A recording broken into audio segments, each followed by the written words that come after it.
Best health packages up to 80% discount. Tirumala Diagnostics. ఓం శ్రీ గురుభ్యో నమ. శ్రీ మహాగణాధిపతయ నమ. శ్రీమాత్రే నమ.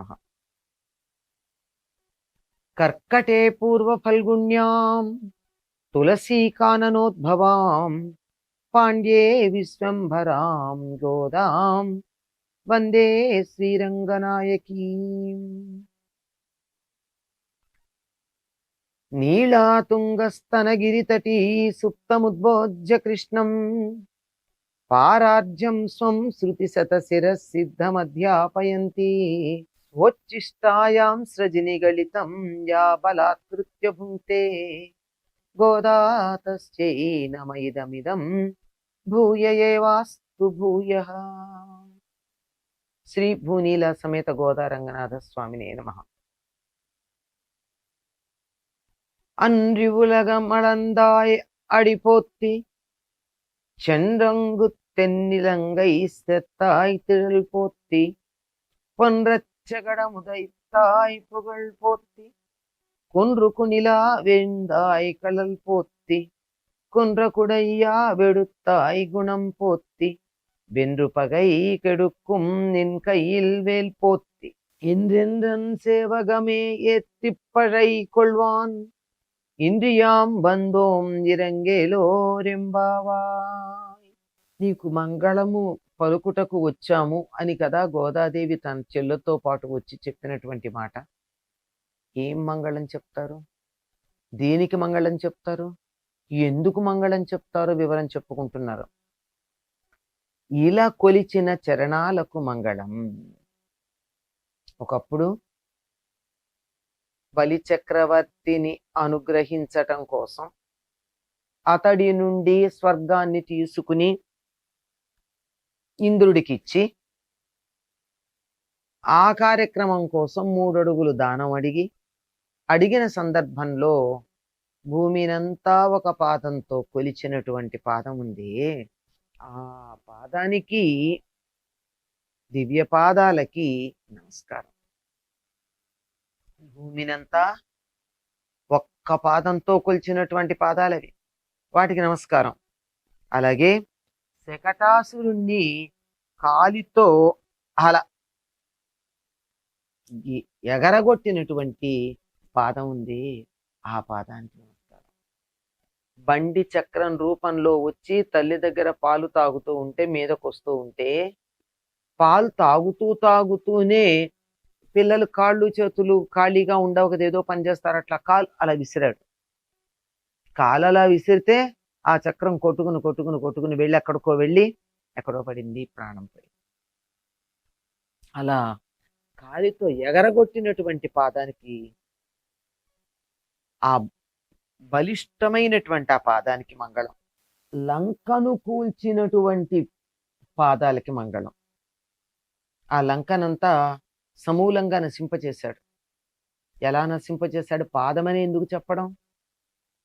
అయోధ్యానగరం నుండి కిష్కింధ వరకు, కిష్కింధ నుండి లంకానగర సమీపం వరకు ఎలా వెళ్ళాడండి రాముడు? ఏమన్నా వాహనం ఎక్కాడా? లేదు కదా, పాదాలతో నడుచుకుంటూనే వెళ్ళాడుగా. అలా నడిచిన పాదం ఏదైతే ఉందో, లంకని నశింపజేసినటువంటి పాదం ఏదైతే ఉందో ఆ పాదానికి నమస్కారం. అసురద్వయాన్ని అణచివేసినటువంటి పాదాలకు నమస్కారం. అంటే ఒకప్పుడు వత్సాసురుడు అనేటటువంటి వాడు ఆవుదూడ రూపంలో వస్తే వాడిని వడిసెలలో రాయిలాగా చేసి, ఇంకా గట్టిగా చెప్పాలంటే చేత్తో ఇట్లా పట్టుకుని గిరగిరా తిప్పి ఒక వెలగ చెట్టుకి వేసుకొట్టాడు. ఆ చెట్టుని ఆశ్రయించి ఉన్నటువంటి రాక్షసుడు కూడా చెట్టుతో పాటు కింద పడి చనిపోయాడు. చేసింది ఒకటే పని, 2 పనులు జరిగాయి. మరి అలా గిరగిరా తిప్పాలి అంటే ఏం చెయ్యాలి? ఒక కాలు వెనక్కి ఒక కాలు ముందుకి పెట్టి ఒక భంగిమలో చెయ్యాలి. ఇట్లా కూర్చుని ఇట్లా వేసి గాని నిలబడి కదలకుండా గాని వెయ్యలేరు. ఒక కాలు వెనక్కి ఒక కాలు ముందుకు పెట్టి ఇట్లా తిప్పి బలవంతో ఉపయోగించి వేస్తే ఆ చేతిలో ఉన్నటువంటి వత్సాసురుడు వెళ్ళి చెట్టుకు తగిలి వత్సాసురుడు కపిత్తాసురుడు ఇద్దరు చనిపోవడం జరిగింది. అలా ఇటు అటుగా వెనక్కి ముందుకి పెట్టినటువంటి పాదాలు ఉన్నాయే, ఆ ఇద్దరు రాక్షసుల్ని చంపడానికి ఆ భంగిమ తీసుకున్న పాదాలు, ఆ పాదాలకు కూడా మంగళం జరుగుగాక. గోవర్ధనమును ఎత్తినటువంటి గొడుగుగా ఎత్తినటువంటి పాదాలకి నమస్కారం. పాదాలతో ఎత్తాడా, చేతులతో ఎత్తాడా? కొండని పైకి ఇలా చేతి మీదే పెట్టుకున్నాడు. కానీ అలా పెట్టుకోవడానికి కావాల్సినటువంటి భంగిమ ఎక్కడుంది? ఈ శరీరం అంతా. ఇదంతా ఆ విధంగా ఉండాలి అంటే పాదం మీద ఈ బరువుని మోపి నిలబడాలి గనక ఈ బరువునంతా మొయ్యగలిగినటువంటి పాదాలు ఉన్నాయి. గోవర్ధన పర్వతాన్ని మొయ్యగలిగిన పాదాలు ఉన్నాయి. ఆ పాదాలకి నమస్కారం. శత్రువులను వధించేటటువంటి నీ వేలాయుధానికి కూడా నమస్కారం. ఈయన చేతిలో ఉన్నటువంటి ఆయుధం వేలాయుధం. ఈ ఆయుధంతో ఏం చేస్తాడు? శత్రువుల్ని నశింపజేస్తాడు. ఇక్కడ శత్రువులు అంటే బాహ్య ప్రపంచంలో కనపడే శత్రువులే కాదు, అంతఃశత్రువులు కూడా. వీళ్ళందరినీ నశింపజేసేటటువంటి నీ పరాక్రమానికి నమస్కారం అని. నమస్కారం కాదు, ఇక్కడ మంగళం. నీ పాదాలకు శుభం కలుగ్గాక. మళ్ళీ ఎన్నో పనులు చేయాలి ఆ పాదాలతో. ఎంతో దూరం నడవాలి. ఎక్కడ దాకా వెళ్ళాలి? రావణుడు లంక దాకా వెళ్ళాలి.